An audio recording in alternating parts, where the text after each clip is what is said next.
Hello friends, exercise 1.1 करेंगे इस video में। इसमें 3 क्वेश्चंस है और चैप्टर में ये अकेली एक्सरसाइज है।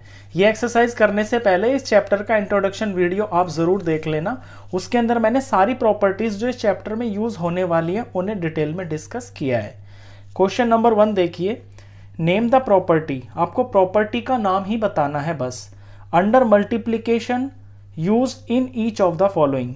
ये 3 क्वेश्चंस देख रहे हैं, इन तीनों के अंदर मल्टीप्लाई में ही सवाल दिया हुआ है। आपको प्रॉपर्टी का नाम पहचानना है और वो बताना है। फर्स्ट पार्ट देखिए, -4/5 को 1 से मल्टीप्लाई किया गया है और फिर बराबर लिखा हुआ है 1 मल्टीप्लाई -4/5 और इज इक्वल टू में -4/5। यानी अगर किसी नंबर को, लेट सपोज ए है, उसको 1 को मल्टीप्लाई किया, 1 से मल्टीप्लाई किया जा रहा है, तो इसका जो आंसर है ना वो 1 मल्टीप्लाई ए ही होगा। किसी नंबर को 1 से मल्टीप्लाई करो या 1 को उसी नंबर से मल्टीप्लाई करो, आपका आंसर वो नंबर ही आएगा, यानी ए ही आएगा। यही तो यहाँ पे इस प्रॉपर्टी में लिखा हुआ है और ये प्रॉपर्टी होती है multiplicative identity. 1 is multiplicative identity, यानी किसी नंबर के साथ में अगर हम 1 लगाते हैं ना तो आंसर पे कोई फर्क नहीं पड़ता। कोई नंबर को 1 से मल्टीप्लाई करो, आंसर वही आता है। और इस प्रॉपर्टी का नाम है 1 is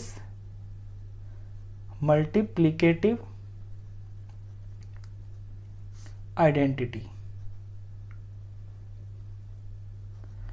इसका सेकंड पार्ट देखिए, -13/17 को मल्टीप्लाई किया जा रहा है -2/7 से और फिर इज इक्वल टू दिखा रखा है -2/7 इंटू -13/17। अब यहाँ पे -13/17 लेट सपोज ए है और -2/7 लेट सपोज बी है, तो a इंटू बी लिखा हुआ है यहाँ पे b इंटू ए के। यानी मल्टीप्लिकेशन के अंदर अगर आप नंबर्स का ऑर्डर चेंज कर देते हो तो आंसर पे कोई फर्क नहीं पड़ता। इसको इससे मल्टीप्लाई करें या पहले इसको लिख ले -2/7 को, फिर -13/17 को कर ले, मल्टीप्लाई में कोई फर्क नहीं पड़ता। और इस आइडेंटिटी को हम बोलते हैं कॉम्यूटेटिविटी। तो इसका जवाब है कॉम्यूटेटिविटी। थर्ड पार्ट देखिए, -19/29 इंटू में 29/-19 इज इक्वल टू 1। ये 1 के बराबर है। यहाँ -19/29 का ये रेसिप्रोकल लिखा हुआ है, एग्जैक्ट यही नंबर है ना, बस इसको ऊपर नीचे चेंज कर दिया। तो जब इस तरह से करते हैं मल्टीप्लाई के अंदर तो आंसर हमेशा 1 ही आता है, क्योंकि 29 से 29 कट जाएगा, -19 से -19 कट जाएगा।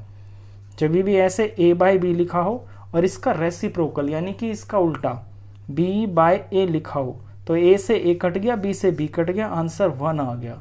इस प्रॉपर्टी को बोलते हैं मल्टीप्लिकेटिव इनवर्स।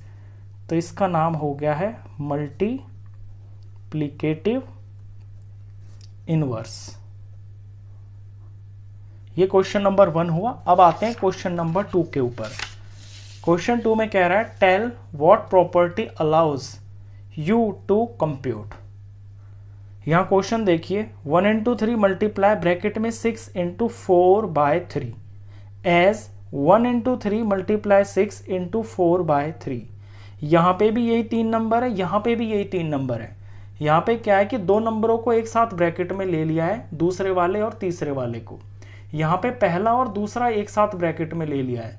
अगर इसको मैं ABC की फॉर्म में लिखूं तो लेट सपोज ये A है तो A इंटू, और ये B और C है तो B इंटू C, ये इस तरह से लिखा हुआ है। और यहाँ लिखा हुआ है A इंटू में B और तीसरा नंबर यहाँ पे अलग कर दिया मल्टीप्लाई में। अब इससे ना आंसर पे कोई फर्क नहीं पड़ता है। मल्टीप्लाई के अंदर आप कोई भी 2 नंबर को एक साथ कर लो, फिर उन्हें मल्टीप्लाई कर लो, उसे तीसरे से मल्टीप्लाई कर दो, वही आंसर आएगा। या फिर पहले दूसरे नंबर को एक साथ कर लो, तीसरे को अलग कर लो, आंसर पे कोई फर्क नहीं आएगा, ये हमेशा बराबर होते हैं। और इस प्रॉपर्टी को बोलते हैं एसोसिएटिविटी। एसोसिएटिविटी, बस प्रॉपर्टी का नाम ही आपको इसके अंदर लिखना है और कोई सिंप्लीफिकेशन करनी नहीं है। अब आते हैं थर्ड क्वेश्चन के ऊपर। The product of 2 rational numbers is always. ये कहता है कि कोई 2 रैशनल नंबर है, ये रैशनल नंबर मल्टीप्लाई में अगर कोई दूसरा रैशनल नंबर है तो जो आंसर है वो क्या होगा।